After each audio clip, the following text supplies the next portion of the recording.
Off and running. Chris Lemonis fired yesterday by Zach Selman, among others, on the campus of Mississippi State University. And his tenure was full of highs and lows. And not sure it was ever really a super fit, but it started off so hot that it looked like it. Anyway, coaching search, hot board. Here we go. Steve Robertson joining us on the Out of Bounds Show. 105.9 The Zone, ESPN. Our SEC Insider Hit this morning is brought to you by Blue Cross Blue Shield of Mississippi. It's good to be blue, the official healthcare provider of the Out of Bounds Show. Blue Cross Blue Shield of Mississippi. Steve Robertson joining us on the show. Steve, I saw you fired up your hot board last night.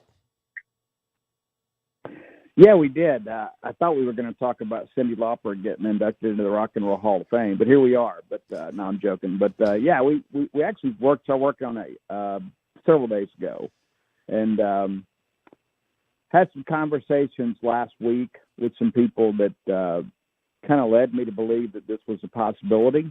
That needed to win the series against Florida.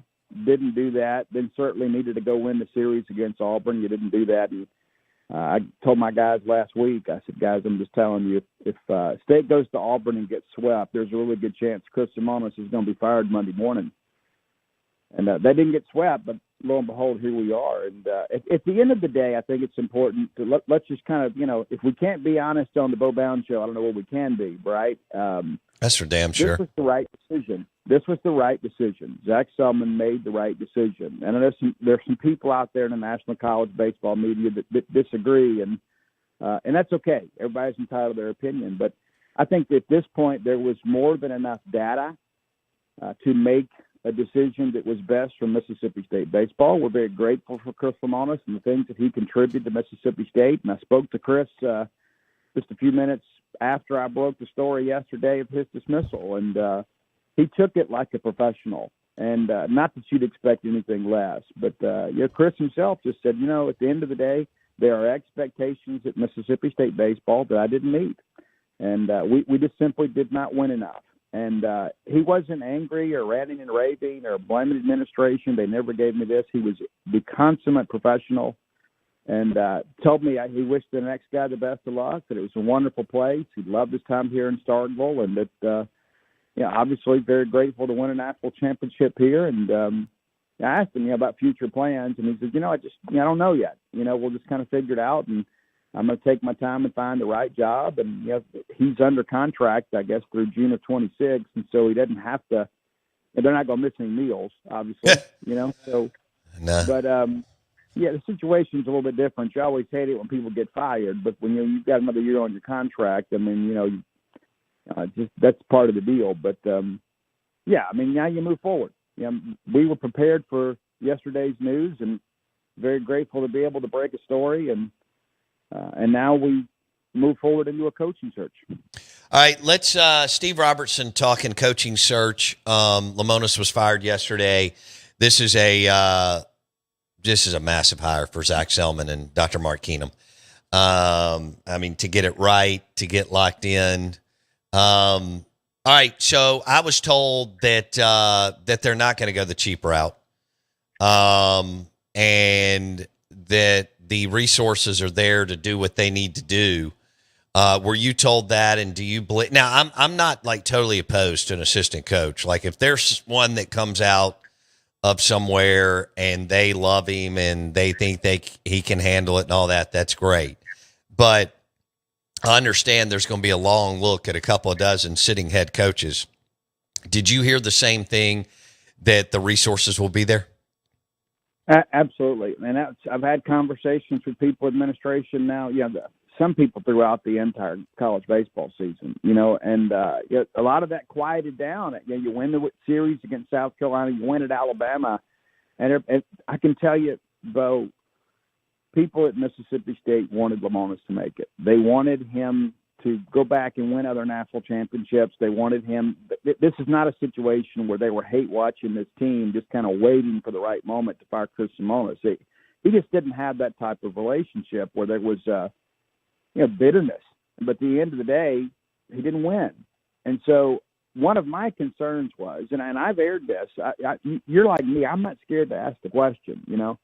You may look at me a little bit funny, but I think I'm entitled to certain answers, especially when, when we're so invested in this sport. But I asked last week and again on yesterday, I said, my concern is that with all this house settlement stuff and all this reduction in revenue the athletic department has, is we may be in a situation, be in a bad spot, or maybe we can't go out there and get the marquee coach. Maybe there's a dream coach or two that we think would come in here and elevate the program.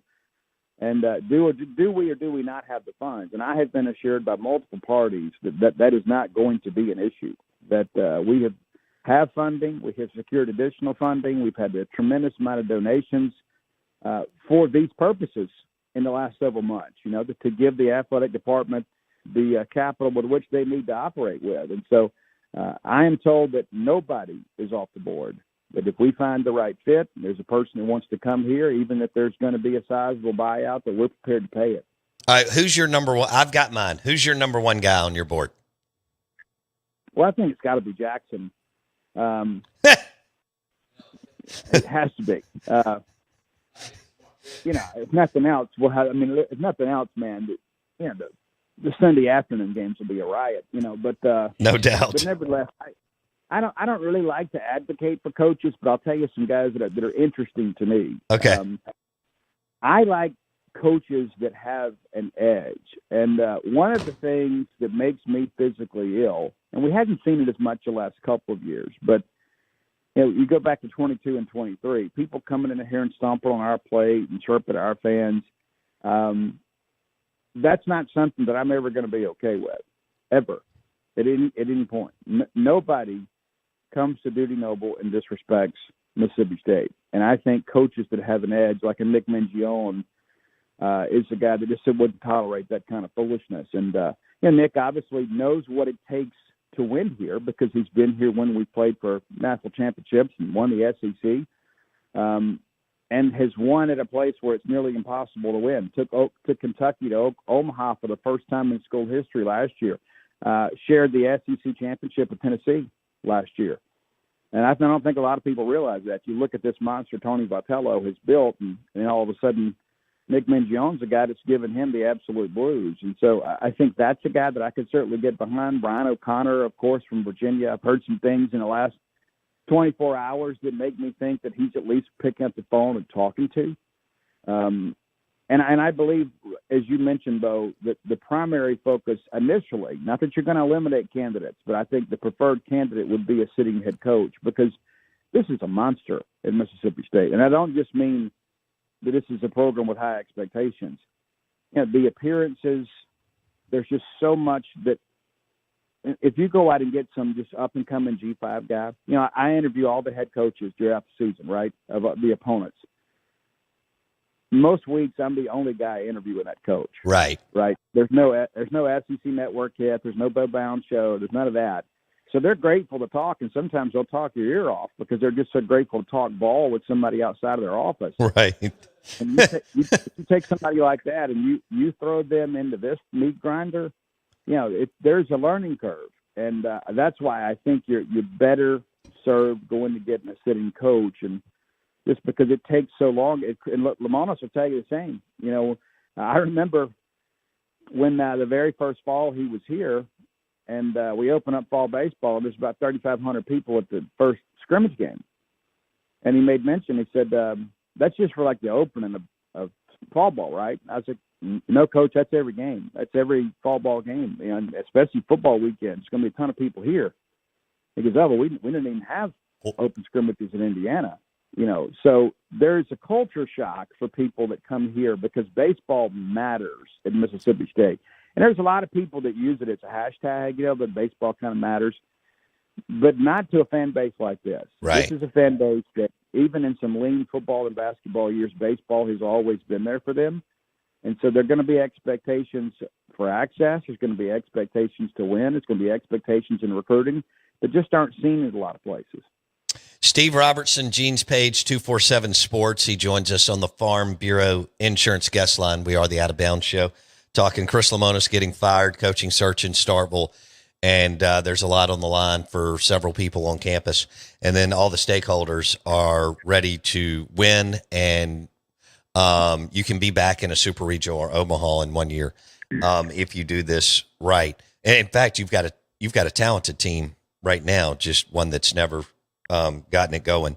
So, do you envision a scenario where they go and get a Nick Mingione, an Eric Bakich at Clemson, Wes Johnson at Georgia, Brian O'Connor at Virginia, whoever, and Justin Parker stays? I think that's a possibility. I think it's got to be the right fit for Park too. And listen, that's the thing you begin to think about. Like, it's kind of like the Jason Jackson situation at Alabama, right? When they fired Bill Hannon for the gambling scandal, the team caught fire under Jason Jackson. A lot of people were like, "Hey, let's just give Jason the job." And people in the know said, "Nah, Jason's not going to get the job," but he stayed on, and that's been a great thing for Rob Vaughn. Sure. And so, yeah, I think that's a possibility. But Justin Parker's going to be a head coach somewhere someday, and I think this is a great situation. When I go back and think about a conversation you and I had a month ago, and this has kind of been a chance for him to prove himself, maybe not just here, but to other athletic directors around the country, that when the time comes that he's a guy that can run the program, and he is definitely an alpha dog. And one of the things that I want to get out, Bo, too, I think this is important. You and I talked about a little bit of this yesterday off air, but we have to hire the best baseball coach that returns Mississippi State to a regular host, right? And to a team that in a down year is a road regional team, not a team it takes 2 years to kind of get back. There needs to be some level of consistency. And that guy may not come to your tailgate, right? And that guy may not come to to your little family get together when you're in town. You may go, get you a room at the mill or whatever, and that guy may not show up for that. And you know what? That's okay, right? Because this is not, show and tell. This is SEC baseball. And I think people have got to be okay with that, because some of these coaches, as you guys know, the ones that are really, really successful in this sport and others are guys that are pretty much obsessed with it. Sure. And I go back to like the Dan Mullen thing, right? And it's easier to look back in hindsight after what we've experienced the last few years and really appreciate what Dan did at Mississippi State. But Dan Mullen wasn't interested in coming to your tailgate. Dan Mullen did not want to leave that building until it was time to go coach or practice. That he'd go play golf with his kid or whatever. He'd go get out every once in a while and go to his lake house. But, Dan wasn't a guy coming to play bingo with you. And I think that's one of the things that we need to go ahead. God, give me give me a combination of Dan Mullen and John Cohen today as coaches, and then you're rolling. In fact, I just wrote this down as you were going through that, Steve Robertson. I want a combination of Cohen, McMahon, and Cannizzaro, all with enormous amount of FU in them, did not give a damn about what anybody else thought, former players or otherwise, just wanted to win baseball games. Now, you and I have had this conversation. The best recruiter to ever step foot on campus is Andy Cannizzaro. Now, I know he got in trouble, but one thing he told me, and you and I have talked about this, I'm sure he told you this, but he and I got into, 27 beers one night at Hobie's on Main Street. And he said, I don't understand why this place has never been an elite recruiter, but it will be going forward. And, he was going out and getting the names that you and I have gone over, and they are known as great players to go through Mississippi State. So how do you balance this now in the new era, Steve? Somebody's got to be a general manager, kind of to work with Charlie and the negotiating of how you split up the money for players. Plus, you want to see fundamentals, right? Better fundamentals as far as fielding and base running and behind the plate. And then so it's a combination of portal, recruiting, and coaching. How do you divvy all that up, Steve? Well, I think you got to put people around him to help with all that stuff, right? I mean, obviously the recruiting piece is so much of it, but it's nobody's coming to Mississippi State just to play at Dudy Noble Field, right? And that can be the tiebreaker, right? But this is a different day and age where, cash moves everything, right? And so you've got to have somebody to help kind of, as you mentioned, kind of be your general manager to handle. I don't know that I want my coach negotiating those deals, right? No, Charlie needs to do that, no doubt. Yeah. I just want the baseball coach to coach baseball. Right. You know, that's the most important thing. No, I mean, he knows what the budget will be. He'll go and pick the players, and then Charlie negotiates the deals. I see where you're going there. All right. I know for a fact of some head coaches that will take the job. Now, I'm not saying it's the one, like we kind of went over the A+ list, with Wes Johnson and Eric Bakich, Brian O'Connor. Not saying one of those is that guy. They already lifted a sitting head coach last time in Chris Lemonis from a Power 5 program in Indiana. They've done it with Mike Leach, Power 5 program, Washington State. Howland had just left UCLA. So this is not anything new in Starkville. So I think that, the expectations are to go get someone who is a sitting head coach and poach him. You've got to have an athletic director and whoever's going to be with him that's got the passion and the sales chops to go get that guy, and probably most of them are married, that guy and his wife and his family to move. How critical is that in this whole search?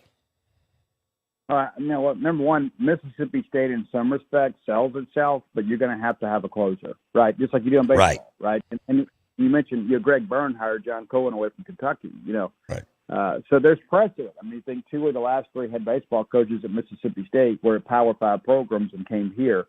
And so when I see I don't want to embarrass anybody, but I got a message yesterday, and somebody was recommending a junior college coach, and I didn't even respond. And then somebody digs up and says, hey, and they go get somebody from Polk's past. He was an assistant under Polk. Do you realize what year this is?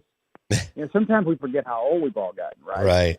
It's like, we're going to go hire Bobby Wallace to run the football program. Those are the kinds of things that, that are important, right? But we don't, Mississippi State baseball doesn't have to go get the project scratch and dent coach in baseball. You might have to do it in other sports. People want to come here and coach, but you can't just take that for granted. You got to sell them on the whole thing. And this isn't a stop in the road. This is a destination job. And that's one of the things that I think that you have to go out. If I'm Zach Selman sitting across the table for a coach and said, hey, we're looking for a generational coach. We're looking for the next Ron Polk. We're looking for the guy that's going to be here 15, 20 years. We're looking for a guy that's going to stack up trophies. We're not looking for somebody just to be here to right the ship. That's what we're looking for. And if you're looking for something else, and if you just want to, this is a stop in the road for you, then this is not the place for you. And I think that's the approach you have to take. You don't take a job like a Mississippi State and LSU and Arkansas as a stepping stone, because there's nothing above it. Steve Robertson on the Out of Bounds Show and the Farm Bureau Insurance Guest Line. All right, there's also going to be guys that you're talking to that make the postseason. So there's going to be a lot to navigate here down the stretch, Steve, depending on who's in the, who actually, Selman's got to figure out who actually wants it, and then from who he can sell.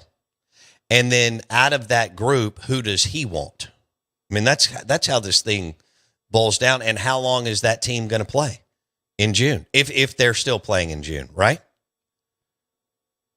Yeah, because the portal opens up right after the regional, right? And so you've got to have a plan in place. And that's the thing too. I think you can do all your due diligence behind the scenes, right? And that's one of the things a lot of people were upset about yesterday is that the timing of it, and that it felt like Chris should have been given the balance of the season. And at the end of the day, this is business. And I don't know that the interest in the job, it's incredible the conversations I had last evening, with people that said, hey, so-and-so is movable, and this is going to work out good for Mississippi State because they're going to probably be the biggest job looking this year. So that, the timing of it all is a very good thing.